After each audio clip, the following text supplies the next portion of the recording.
नमस्कार. 9:30च्या बातमीपत्रात मी पर्णिका हेदपकर आपलं स्वागत करते. सुरुवातीला एक नजर ठळक बातम्यांवर. वस्तू आणि सेवा कर विधेयक तातडीनं मंजूर करून घेण्यासाठी 29 ऑगस्टला राज्य विधिमंडळाचं विशेष अधिवेशन. तणावाच्या परिस्थितीवर कायमस्वरूपी तोडगा काढण्यासाठी जम्मू काश्मीरच्या उच्चस्तरीय शिष्टमंडळानं घेतली पंतप्रधानांची भेट. मुंबई उच्च न्यायालयाच्या मुख्य न्यायाधीश म्हणून न्यायमूर्ती डॉ. मंजुला चेल्लूर यांचा शपथविधी. मुंबईत आज पश्चिम आणि मध्य रेल्वेच्या 8 उपनगरीय स्थानकांवर रेल्वे मंत्र्यांच्या हस्ते मोफत वायफाय सेवेचं उद्घाटन. माजी मंत्री छगन भुजबळ यांच्या नाशिकमधल्या भुजबळ फार्मवर सक्तवसुली संचालनालयाचे छापे. सिंधू, साक्षी, दीपा आणि जीतू राय यांना यंदाचा राजीव गांधी खेल रत्न पुरस्कार जाहीर. ध्यानचंद, द्रोणाचार्य आणि अर्जुन पुरस्कारांचीही घोषणा. रिओमध्ये ऐतिहासिक कामगिरी करणारी पी.व्ही. सिंधू तसंच तिचे प्रशिक्षक पुलेला गोपीचंद यांचं हैदराबादमध्ये जंगी स्वागत. आणि अखिल भारतीय मातंग समाज संघटनेचे संस्थापक अध्यक्ष बाबासाहेब गोपले यांच्या पार्थिवावर शासकीय इतमामात अंत्यसंस्कार. आणि आता पाहूयात सविस्तर वृत्त. संसदेच्या दोन्ही सभागृहात संमत झालेल्या वस्तू आणि सेवा कर विधेयक मंजूर करण्यासाठी येत्या 29 ऑगस्टला राज्य विधिमंडळाचं 1 दिवसाचं विशेष अधिवेशन घेण्याची शिफारस राज्यपालांना करण्याचा निर्णय राज्य मंत्रिमंडळानं आज घेतला. मुख्यमंत्री देवेंद्र फडणवीस यांच्या अध्यक्षतेखाली आज मुंबईत झालेल्या मंत्रिमंडळाच्या बैठकीत हा निर्णय घेण्यात आला. देशाच्या कर प्रणालीत आमूलाग्र बदल घडवण्याची क्षमता असलेलं हे विधेयक प्रत्यक्षात लागू करण्यासाठी कमीत कमी 15 राज्यांचा पाठिंबा आवश्यक आहे.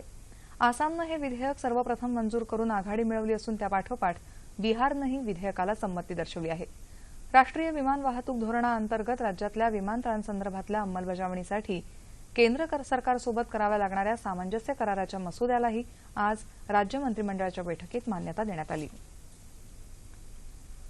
जम्मू काश्मीरमधली तणावाची परिस्थिती नियंत्रणात आणण्यासोबतच या प्रश्नावर कायमस्वरूपी तोडगा काढण्याची गरज आहे असं मत पंतप्रधान नरेंद्र मोदी यांनी व्यक्त केलं.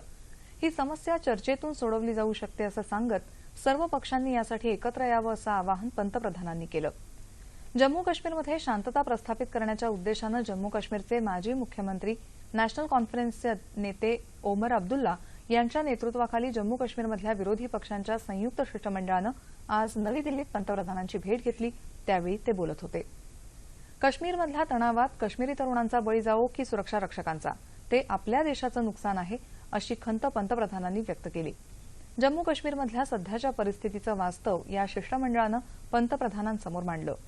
माकपचे आमदार युसुफ तारिगामी, प्रदेश काँग्रेस अध्यक्ष जी.ए. मीर, नॅशनल कॉन्फरन्सचे वरिष्ठ नेते तसंच अपक्ष आमदारांचा या शिष्टमंडळात समावेश होता. काश्मीर खोऱ्यातली अस्थिरता संपवण्यासाठी सर्व संबंधितांशी संवाद साधण्याची गरज या शिष्टमंडळानं व्यक्त केली. त्याचबरोबर पेलेट गन्सचा वापर तात्काळ थांबवण्याची विनंतीही शिष्टमंडळानं केली. पंतप्रधान नरेंद्र मोदी यांनी अफगाणिस्तानचे राष्ट्रपती अशरफ घानी यांच्यासोबत व्हिडिओ कॉन्फरन्सिंगद्वारे अफगाणिस्तानातल्या काबूल इथं स्टोअर पॅलेसचं आज उद्घाटन केलं. अफगाणिस्तानच्या सर्वांगीण विकासासाठी भारत सक्रिय सहकार्य देईल असं आश्वासन पंतप्रधानांनी यावेळी अफगाणी जनतेला दिलं. गेल्या काही वर्षात अफगाणिस्तानातल्या पुनर्बांधणीत भारतानं महत्वाची भूमिका बजावली आहे. स्टोअर पॅलेसच्या पुनर्बांधणीबाबत भारत आणि अफगाणिस्तान दरम्यान त्रिस्तरीय करार झाला होता. 1919 साली या वास्तूत अफगाणिस्तानच्या स्वातंत्र्यासाठी रावळपिंडी करारावर स्वाक्षऱ्या झाल्या होत्या. त्यामुळे या वास्तूला ऐतिहासिक महत्व आहे. गेल्या शतकात 2 वेळा या वास्तूचा विस्तार झाला होता. सध्या देशात दररोज 22 किलोमीटर रस्त्यांचं बांधकाम सुरू असून ही गती रोज 41 किलोमीटरपर्यंत वाढवण्याची सरकारची योजना आहे, अशी माहिती केंद्रीय वाहतूक आणि महामार्ग मंत्री नितीन गडकरी यांनी दिली आहे. ते आज मुंबईत एका कार्यक्रमादरम्यान बोलत होते. सागरमाला प्रकल्पांतर्गत आतापर्यंत 12 लाख कोटी रुपये निधी गुंतवण्यात आला आहे. येत्या काही वर्षात देशभरात 8 लाख कोटी रुपये खर्चून 27 औद्योगिक पट्टे उभारले जाणार आहेत. त्यातून मोठी रोजगार निर्मिती होईल अशी आशा गडकरी यांनी व्यक्त केली.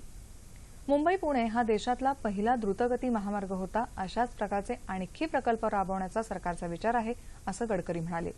बंदर क्षेत्रातल्या सार्वजनिक कंपन्यांची क्षमता गेल्या 2 वर्षात 2.46% वाढली आहे. रस्ते बांधणीत बांधकाम व्यावसायिकांकडून उत्तम प्रतिसाद मिळतोय. आता भूसंपादन, पर्यावरण किंवा इतर कुठल्याही अडचणी नाहीत, असं गडकरी म्हणाले. एखाद्या प्रकल्पासाठी 80% भूसंपादन झालं तर त्या प्रकल्पाची सुरुवात केली जाईल. त्यामुळे भविष्यात प्रकल्प रखडणार नाही, असंही गडकरी यांनी सांगितलं. मुंबई उच्च न्यायालयाच्या मुख्य न्यायाधीश म्हणून न्यायमूर्ती डॉक्टर मंजुला चेल्लूर यांनी आज शपथ घेतली. मुंबई उच्च न्यायालयाचे मुख्य न्यायाधीशपद भूषवणाऱ्या त्या दुसऱ्या महिला आहेत. राजभवनात झालेल्या समारंभात राज्यपाल चे विद्यासागर राव यांनी न्यायमूर्ती चेल्लूर यांना पदाची शपथ दिली. मुख्यमंत्री देवेंद्र फडणवीस, मंत्रिमंडळातले त्यांचे सहकारी, विधानसभेचे अध्यक्ष हरिभाऊ बागडे, मुंबई उच्च न्यायालयाच्या काळजीवाहू मुख्य न्यायाधीश न्यायमूर्ती विजया कापसे ताहिररामानी आणि इतर मान्यवर यावेळी उपस्थित होते. 1978 साली डॉक्टर चेल्लूर यांनी वकिलीची सुरुवात केली. 1988 साली त्यांनी कर्नाटक न्यायिक सेवेत प्रवेश केला आणि त्या जिल्हा न्यायाधीश झाल्या. डॉक्टर चेल्लूर यांनी केरळ तसंच कोलकाता उच्च न्यायालयाच्या मुख्य न्यायाधीश म्हणूनही काम केलं आहे.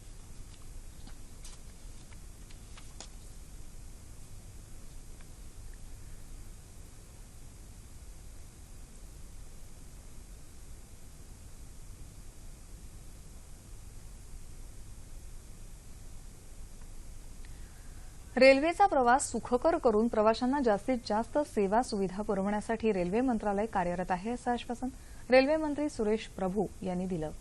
मुंबईत आज पश्चिम आणि मध्य रेल्वेवरच्या 8 उपनगरीय स्थानकांवर मोफत वायफाय सुविधेचं उद्घाटन रेल्वे मंत्र्यांच्या हस्ते झालं. त्यावेळी ते बोलत होते. पश्चिम रेल्वेवर चर्चगेट, वांद्रे टर्मिनस, दादर आणि खार रोड, तर मध्य रेल्वेवर कल्याण, लोकमान्य टिळक टर्मिनस आणि दादर मध्य या स्थानकांवर वायफाय सेवा सुरू करण्यात आली आहे. प्रभू यांनी हार्बर लाईनसाठी अंधेरी इथल्या 12 डब्यांच्या 2 फलाटांचं लोकार्पण केलं. तसंच 12 डब्यांच्या 2 गाड्यांचंही यावेळी लोकार्पण झालं. अंधेरी स्टेशनला बांधलेल्या नव्या 2 लिफ्टचंही प्रभू यांनी लोकार्पण केलं. गोरेगाव स्थानकातल्या नव्या तिकीट खिडकीचंही यावेळी लोकार्पण करण्यात आलं. नालासोपारा स्थानकावर दिव्यांगांसाठी एका खिडकीसह 7 नव्या खिडक्या, 1 पादचारी पूल आणि एका लिफ्टचं प्रभू यांनी उद्घाटन केलं. या संपूर्ण सुविधांसाठी 21 कोटी रुपये खर्च आला आहे. सक्तवसुली संचालनालयानं आज माजी मंत्री छगन भुजबळ यांच्या नाशिकमधल्या भुजबळ फार्म या बंगल्यावर छापे घातले असून बंगल्याचं मोजमाप आणि इतर कार्यवाही सुरू केली आहे. सिडको परिसरात असलेल्या या भुजबळ फार्म इथं चंद्राई आणि इतर 2 मोठे बंगले आहेत. आज सकाळपासून सक्तवसुली संचालनालयाच्या 5 पथकांची कारवाई सुरू होती.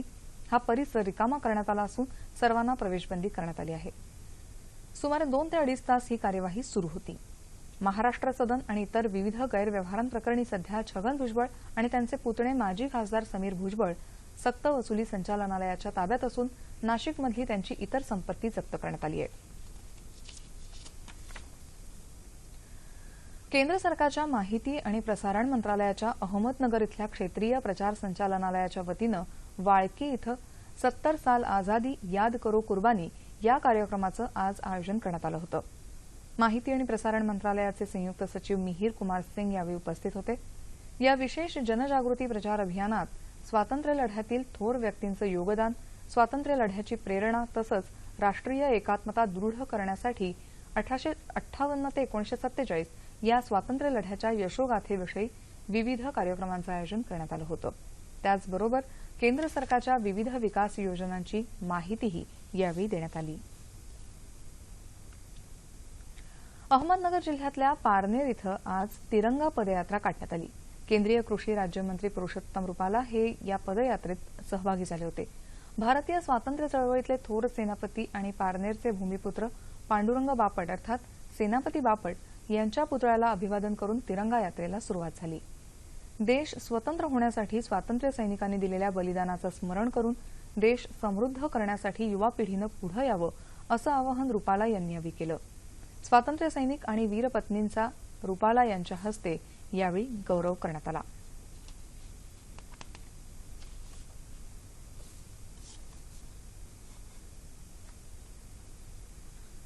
प्राध्यापकांच्या वेतन निश्चितीसाठी प्रश्नावली जारी करण्याचा यूजीसीचा निर्णय तसंच अभिमत विद्यापीठांमध्ये 85% वैद्यकीय प्रवेशासाठी नीटची अनिवार्यता हे उच्च शिक्षणाशी संबंधित 2 महत्त्वाचे मुद्दे.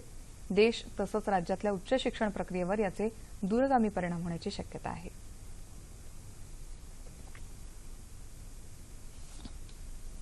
प्राध्यापकांच्या वेतनातली असमानता आणि त्यातून निर्माण होणारा वादंग हा प्रसार माध्यमांच्या चर्चेचा विषय. यावर उपाय म्हणून विद्यापीठ अनुदान आयोगानं कुलगुरूंसह सर्वच प्राध्यापकांसाठी एक प्रश्नावली तयार केली. या प्रश्नावलीत अपेक्षित असलेली माहिती उद्यापर्यंत सादर करायची आहे. अनुदानित प्राध्यापक तसंच हंगामी प्राध्यापकांच्या वेतनात मोठ्या प्रमाणावर तफावत आहे. त्यातून अनेक प्राध्यापक संघटनांनी वेळोवेळी आंदोलनं केली आहेत. यावर तोडगा म्हणून UGCनं हे पाऊल उचललंय. अर्थात प्राध्यापकांनी दिलेल्या माहितीच्या आधारे वेतन कसं निश्चित करणार हे अद्याप पुरेसं स्पष्ट झालेलं नाहीये. दुसरीकडे राज्यातल्या अभिमत विद्यापीठांतर्गत वैद्यकीय महाविद्यालयांमध्ये 85% जागांसाठीचे प्रवेश नीट परीक्षेनुसार होणार असल्याचं राज्य शासनानं जाहीर केलंय. हे प्रवेश राज्याच्या प्रवेश परीक्षेनुसार होणार की नीटनुसार यावर वर्षभर वाद सुरू होता. या निर्णयामुळे नीट परीक्षेतल्या गुणवत्ताधारक विद्यार्थ्यांना आवडीच्या महाविद्यालयात प्रवेश मिळू शकेल अशी अपेक्षा आहे. यामुळे अभिमत विद्यापीठांच्या मनमानीलाही आळा बसणार आहे.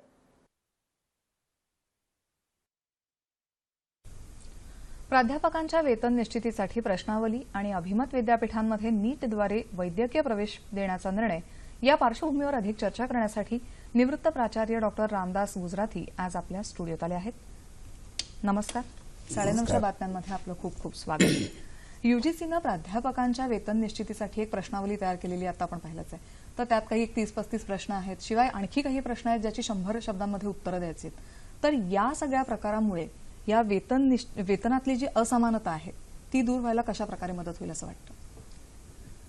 सर्वात महत्त्वाची गोष्ट म्हणजे प्रश्नावली कोणत्या प्रकारची माहिती अपेक्षित करते त्याच्यावरती सगळं अवलंबून आहे.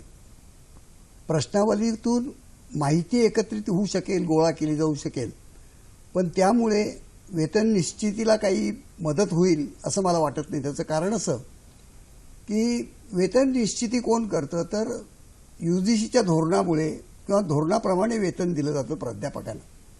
पण त्या धोरणाची अंमलबजावणी राज्य सरकारांच्या मार्फत केली जाते आणि ती राज्य सरकारं प्राथमिक शिक्षणावर जास्त खर्च करू इच्छितात. विद्यापीठीय किंवा महाविद्यालयीन किंवा उच्च शिक्षणावर त्यांचा खर्च कमी करण्याकडे कल आहे आणि त्यामुळे या वेतन निश्चितीमध्ये राज्य सरकारची भूमिका जास्त महत्त्वाची आहे. राज्य सरकार आज ज्यावेळी कॉलेजेसना परवानगी देतात त्यावेळी 2 प्रकारच्या परवानग्या असतात.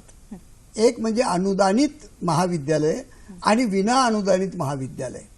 आणि आता तर अशा एक प्रकारचा ट्रेंड ज्याला म्हणूया आपण तो असा आलेला आहे की कायमस्वरूपी विना अनुदानित महाविद्यालय. आता या महाविद्यालयांवर अंकुश ठेवण्याचं सुद्धा काम राज्य सरकारला करायचं आहे आणि विद्यापीठांना करायचं आहे.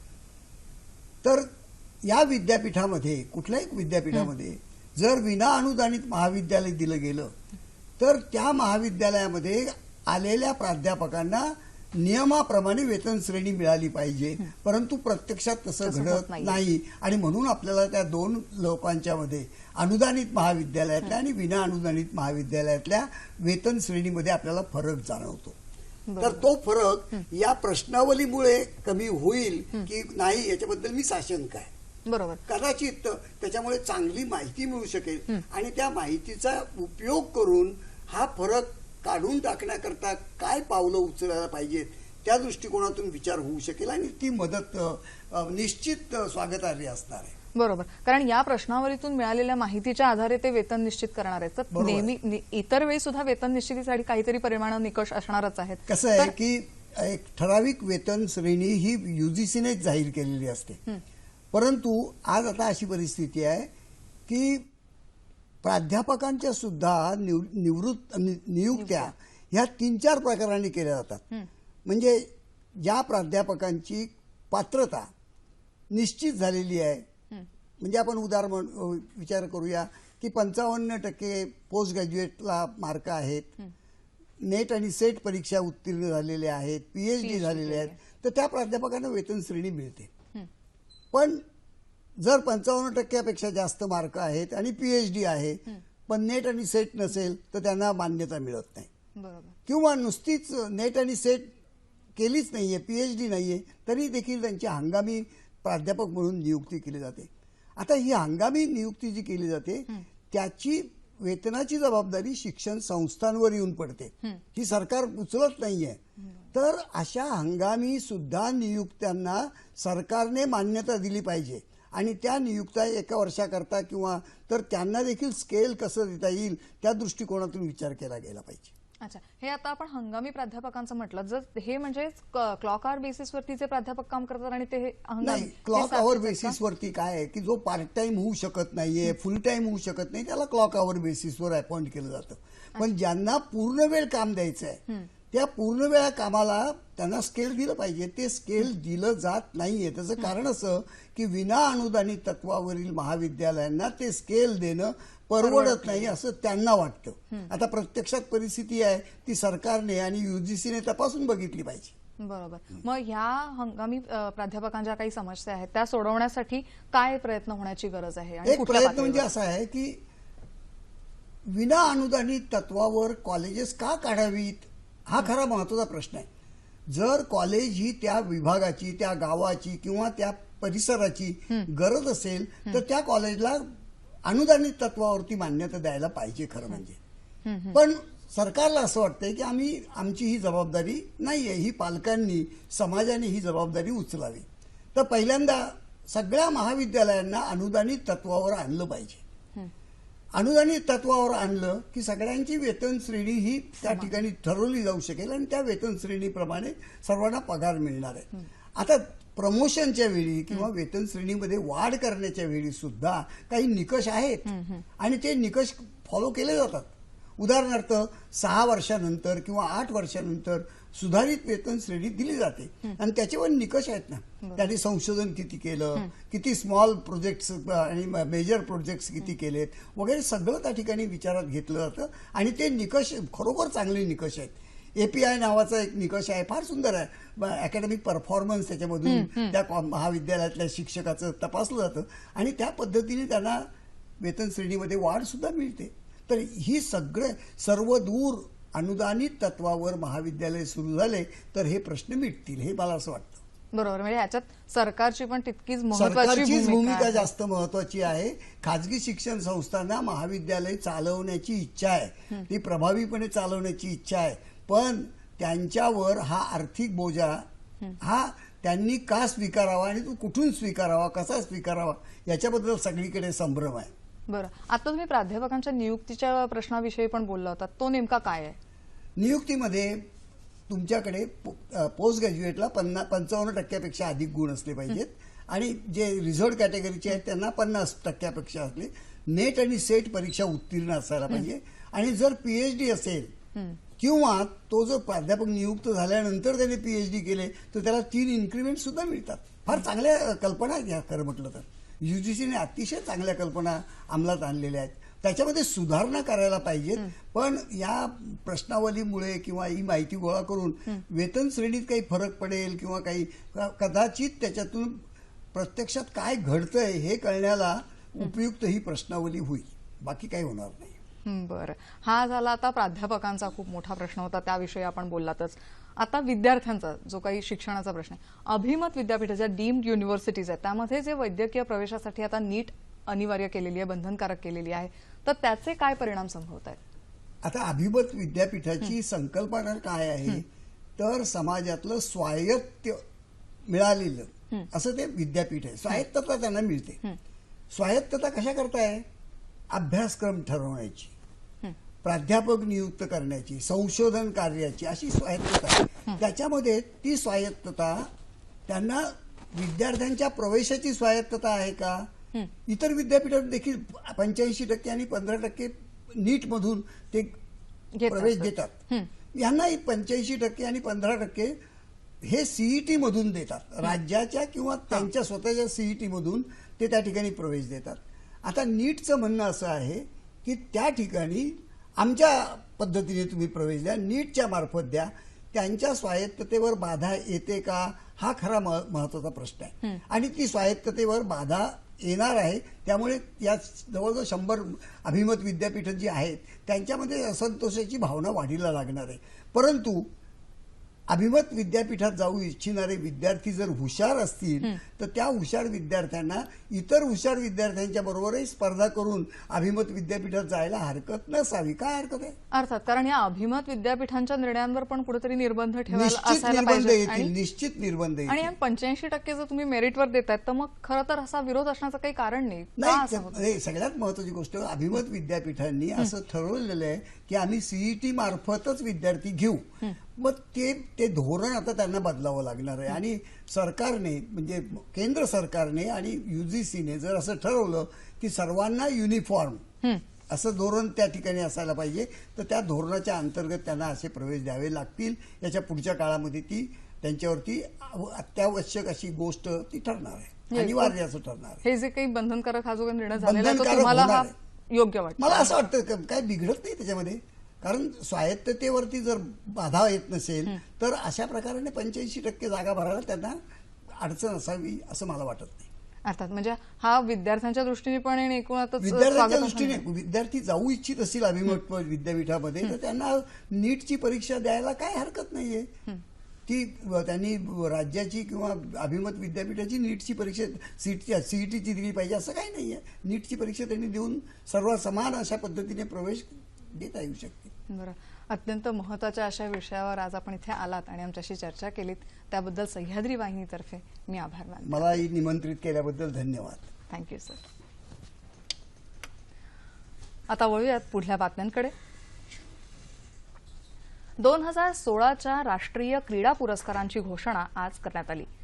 रिओ ऑलिम्पिकमध्ये भारताला रौप्य पदक मिळवून देणारी बॅडमिंटनपटू PV सिंधू आणि कांस्य पदक पटकावणारी कुस्तीपटू साक्षी मलिक यांच्यासह जिम्नॅस्टिकमध्ये उल्लेखनीय कामगिरी करणाऱ्या दीपा कर्माकर आणि राष्ट्रकुल आणि आशियाई क्रीडा स्पर्धेत भारताला सुवर्ण पदक मिळवून देणाऱ्या जीतू राय या 4 जणांना प्रतिष्ठेचा राजीव गांधी खेलरत्न पुरस्कार जाहीर झाला आहे. रोईंगमधल्या लक्षवेधी कामगिरीसाठी राजेंद्र शेळके यांच्यासह एथलीट सत्ती गीता आणि हॉकीपटू सिल्विनिस डुंगडुंग यांना ध्यानचंद पुरस्कारानं गौरवण्यात येणार आहे. कुस्ती प्रशिक्षक महावीर सिंह आणि जलतरण प्रशिक्षक S प्रदीप कुमार यांना द्रोणाचार्य जीवन गौरव पुरस्कार घोषित झाला आहे. विश्वेश्वर नंदी, राजकुमार शर्मा, सागर मलदयाल, रमेश नागापुरी या क्रीडा प्रशिक्षकांचा द्रोणाचार्य पुरस्कारानं गौरव करण्यात येणार आहे. या पुरस्कारांसह 15 क्रीडापटूंना अर्जुन पुरस्कारही जाहीर करण्यात आले आहेत. एथलीट ललिता बाबर, तीरंदाज रजत चौहान, क्रिकेटपटू अजिंक्य रहाणे, बिलियर्ड्सपटू सौरभ कोठारी, मुष्टियोद्धा शिव थापा, फुटबॉलपटू सुब्रत पॉल, हॉकीपटू रानी आणि VR रघुनाथ यांच्यासह नेमबाज गुरप्रीत सिंह, टेबल टेनिसपटू सौम्यजीत घोष, नेमबाज अपूर्वी चंडेला, कुस्तीपटू विनेश फोगट आणि अमित कुमार, पॅरा अॅथलेटिक्ससाठी संदीप सिंह मान तसंच दिव्यांग कुस्तीसाठी वीरेंद्र सिंह यांना अर्जुन पुरस्कारानं सन्मानित करण्यात येणार आहे. रिओ ऑलिम्पिक स्पर्धेत बॅडमिंटनमध्ये रौप्य पदक मिळवून इतिहास घडवणाऱ्या PV सिंधूचं आज सकाळी हैदराबाद विमानतळावर मोठ्या जल्लोषात स्वागत करण्यात आलं. सिंधूबरोबर तिचे प्रशिक्षक पुलेला गोपीचंद देखील होते. सिंधूच्या स्वागतासाठी मोठ्या संख्येनं जनसमुदाय उपस्थित होता. त्यानंतर हैदराबादमधून सिंधूची विजयी मिरवणूक खुल्या डबल डेकर बसमधून काढण्यात आली. रस्त्याच्या दुतर्फा शाळकरी मुलांसह मोठ्या प्रमाणात नागरिकांनीही आपल्या लाडक्या खेळाडूचं स्वागत केलं. या मिरवणुकीसाठी खास मुंबईहून बेस्टची नीलांबरी बस पाठवण्यात आली होती. अनेक किलोमीटरचा प्रवास करून ही बस हैदराबादला पाठवण्यात आली. बेस्ट परिवारातर्फे महाव्यवस्थापकांनी सिंधूचं अभिनंदन केलं आहे.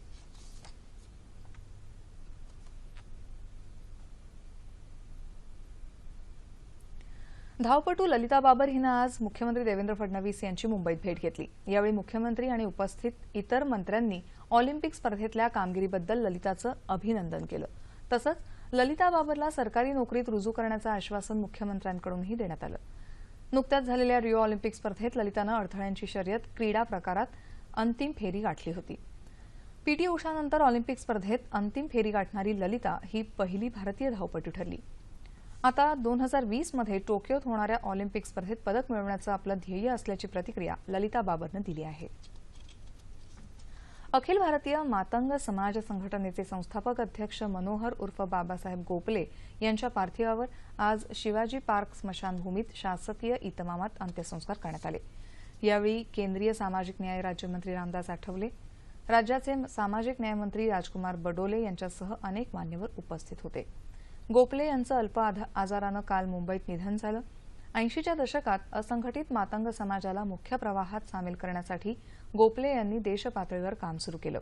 अखिल भारतीय मातंग संघ या संघटनेची स्थापना करून मातंगांना शैक्षणिक, आर्थिक आणि राजकीय हक्क मिळवून देण्यासाठी त्यांनी सनदशीर लढाई सुरू केली.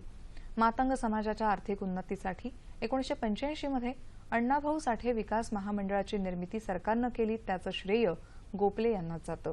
मातंग समाजाला आरक्षण आणि मुंबईत निवारा मिळवून देण्याचं काम त्यांनी केलं.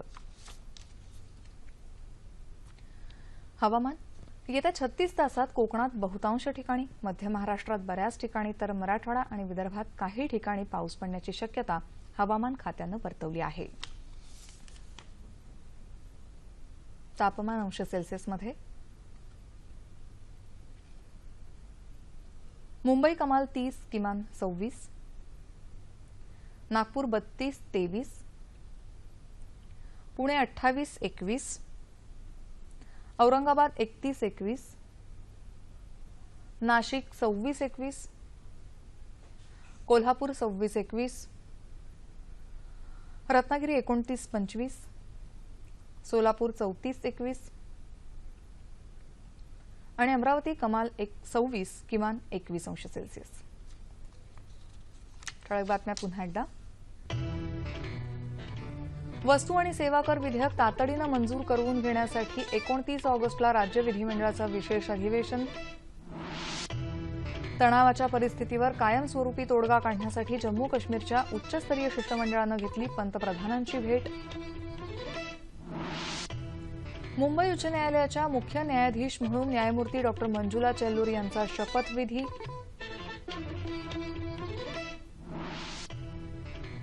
मुंबईत आज पश्चिम आणि मध्य रेल्वेच्या 8 उपनगरीय स्थानकांवर रेल्वे मंत्र्यांच्या हस्ते मोफत वायफाय सेवेचं उद्घाटन. माजी मंत्री छगन भुजबळ यांच्या नाशिकमधल्या भुजबळ फार्मवर सक्तवसुली संचालनालयाचे छापे. सिंधू, साक्षी, दीपा आणि जीतू राय यांना यंदाचा राजीव गांधी खेल रत्न पुरस्कार जाहीर. ध्यानचंद, द्रोणाचार्य आणि अर्जुन पुरस्कारांची घोषणा. रिओमध्ये ऐतिहासिक कामगिरी करणारी पी.व्ही. सिंधू आणि तिचे प्रशिक्षक पुलेला गोपीचंद यांचं हैदराबादमध्ये जंगी स्वागत. आणि अखिल भारतीय मातंग समाज संघटनेचे संस्थापक अध्यक्ष बाबासाहेब गोपले यांच्या पार्थिवावर शासकीय इतमामात अंत्यसंस्कार. याबरोबरच हे बातमीपत्र संपलं. तेव्हा पुन्हा भेटूया उद्या सकाळी 8:30 वाजता आपल्या सह्याद्री वाहिनीवर. नमस्कार.